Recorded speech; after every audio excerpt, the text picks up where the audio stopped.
right, it's good to get back out today. Coming off the scrimmage, I wanted to. It's kind of the last day where there's,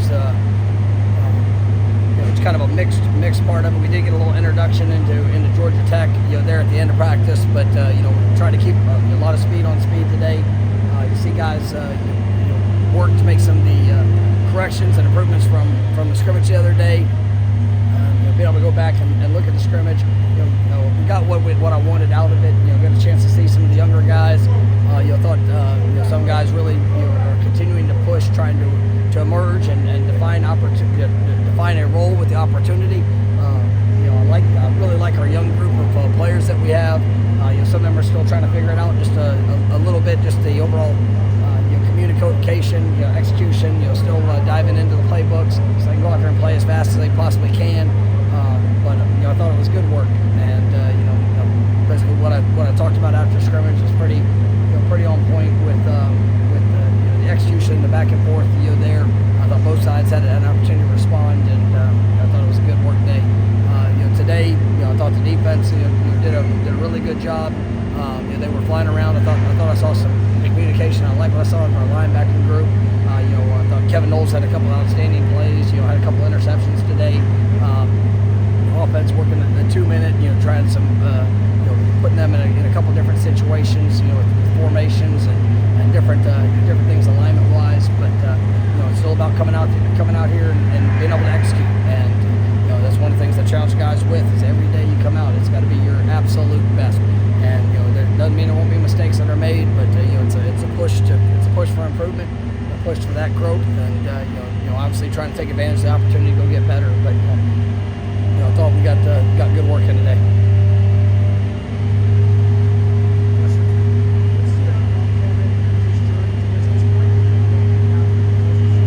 Yeah, Kevin, obviously came in, started as a true freshman. Played a lot there at the nickel position. Last year, moved around in the secondary. You played more in safety last year. Started with Jarian being able to kind of take over that position.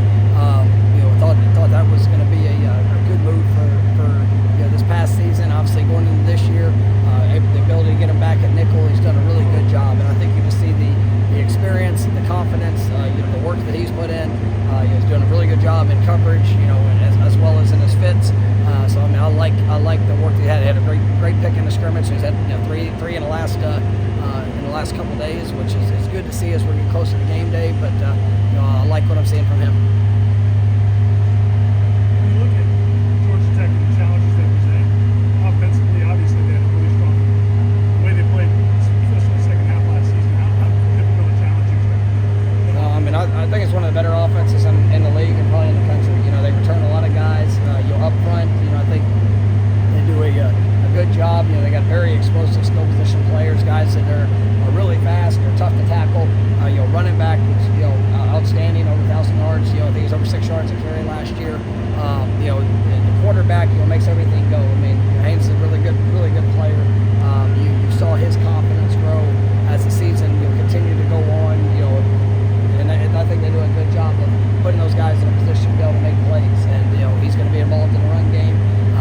They're going to try to stretch the sideline to sideline, but also very physical in their approach and what they want to do. So horizontally, vertically, they're going to try to attack every area of the field. So it's really going to take all 11 having to be on point and playing at a high level. George, what do you see from the safeties outside of Shaquille Brown? I think when you look at Devontae Brown, I think he's really done a good job of transitioning to a new position. This spring was a kind of a transitional time for him, but I think he's playing with more confidence. You feel his speed. Obviously he played kind of a similar journey a little bit to Akeem Dent, and he missed a few days there this last week. Was able to get back in scrimmage. It was kind of his first action of last week.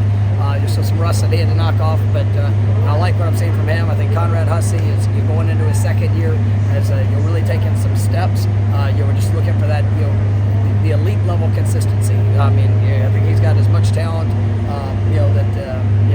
as we have, and just a guy that's really just working on those finer details. But I like the progression I've seen. I think KJ Kirkland, Ashlyn Barker, guys have really made some positive strides. Both those guys, are basically freshmen last year, in their first years of the program, and I think they're progressing nicely to be able to help this team. When it comes to DJ, do you guys want to just know what's a manageable amount of stuff to put on his plate, or do you want him to be able to manage everything that you guys want to do? No, I mean, obviously we went through fall camp, and it was a big menu. And as we get into game plan, that's gonna we're gonna tighten that up just for for all things. For process, there's you can only call so many plays, but we've got a good menu to be able to pull from.